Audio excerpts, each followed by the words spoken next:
the shadows, like an army in the night.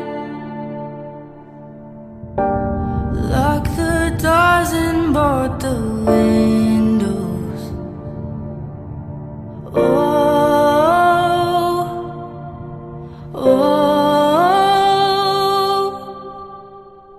a storm is coming that you can't escape. Tears are falling like blood and rain. Goes back to my original premise. It's either something that's extraterrestrial or something that we have in our skunk works that we are reverse engineering. Mysterious drones now being reported over parts of 50 states and in countries across the globe. That there is a disclosure coming before the presidential inauguration, which now leaves us with 10 days. Dr. Greer, it's great to have you back. This is where we are right now.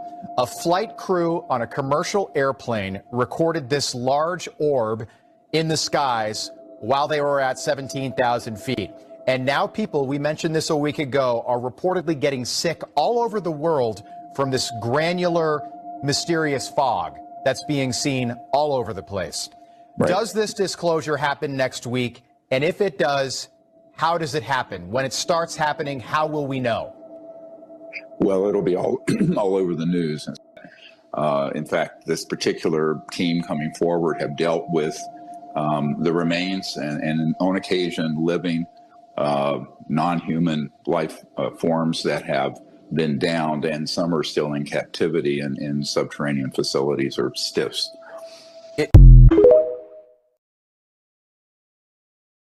I'm going to give you a report on drones about one day into the administration, because I think it's ridiculous that they're not telling you about what's going on with the drones. And it's not only with me. Glenn was telling me today that in Virginia they have drones all over the place too, and nobody's reporting it. I don't know why they're not. Do you want to say something about it? Just one quick comment, which is we are home to the largest naval base in the world in Quantico, and we house a lot of the SEAL teams and have a huge national security infrastructure. And now for 2 years running, we have had drone incursion over secure airspace, and we still don't know why. And I think that's absolutely unacceptable.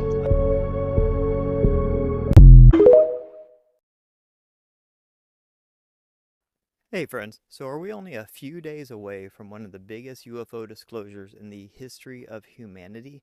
Well, according to Steven Greer, yes. I've had tons of people ask me my opinion on Steven Greer and this upcoming disclosure. So this is my thoughts on it. What he is saying, and he's very confident in this, and he goes back decades. He's been working on this for a very long time, and he's very confident with these dates, saying that before the inauguration, which is in 8 days, about a week, that this coalition of whistleblowers is coming together. They've been working with him for like 2 years, drafting up all the stuff, gathering all the evidence, and organizing themselves, because what they're going to tell the world is going to shock everybody. And it's going to put their lives at risk, because a lot of them are breaking NDAs. They are going to be talking about classified information. There's all sorts of things these guys are supposedly going to be doing that is very, very risky, would land them in jail for life or worse. So what they're doing is this sort of shock and awe campaign where they're all coming together and they're going to release just a treasure trove of evidence. And they're going to do it unmasked, meaning they're going to do it with their real names and identities and faces. And they're going to do it together. And they're doing it with this kind of organized process through Steven Greer, where he is releasing it to all the biggest influencers in the world, all the biggest media outlets in the world, and all the governments at the same time. So it's kind of like, you know, squeezing all the toothpaste out of a tube and trying to put it back in. You can't do it. So at this point, all the toothpaste, it'd be like jumping on a tube of toothpaste, and just all the paste comes out. And then the governments are all just like, well, shit, you know, like, what do we do now? So they're taking it seriously, and he says that these guys all work at like what are called black sites, which means they're like the top secret, you know, sites around the world. They work in these underground bases, that they all work on sensitive material, that they all have firsthand knowledge of extraterrestrials, alien craft, the fact that we have exotic technologies and free energy and all this stuff, right? So this is what he's been saying. He's been making the media rounds, going on all the podcasts and going on talk shows and news and talking about this, and he's very confident.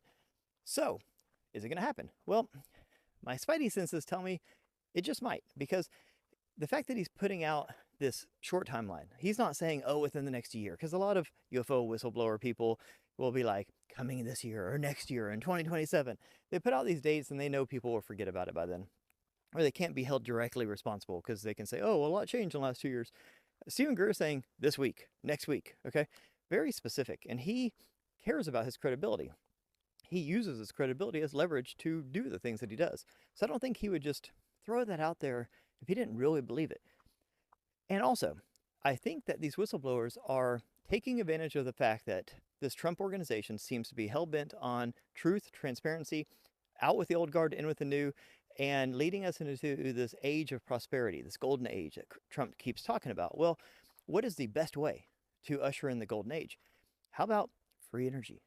How about something that instantly transforms our entire civilization, every civilization on the planet?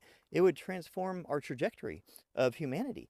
It would put us in a state where now all of a sudden we can start reversing the harm we've done to the planet. We can reduce pollution. We can bring electricity and fuel to nations that don't have it. We can, do all sorts of amazing things essentially overnight, because according to Stephen Greer, these technologies exist. We have them. The governments have already reverse engineered them. They use them. They just don't tell the public because it would out their whole program. Then they would have to say where they got this stuff from, right? And according to Greer, they get it from downed, crashed, UAP, which are extraterrestrial craft. Whether these craft are given to us for this purpose to give these technologies to humanity, or whether we are downing them with like EMPs, I'm not sure. Now, I don't agree with everything Stephen Greer says. He is a little overly optimistic, if you ask me. He says that basically he talks in absolutes. So he'll say, oh, all the things you're seeing in the sky, the drones and stuff, that's all man-made. That's it, all of it. Even the orbs are all man-made. And it's like, okay, I don't believe that. Some of this stuff is exotic, because some of this stuff's been going on since before, for hundreds of years, for thousands of years, okay? I've seen these things in person, and I get an organic vibe from it sometimes. Now some of it is man-made. I guarantee you we have, UFO that are mistaken for extraterrestrial that are man-made.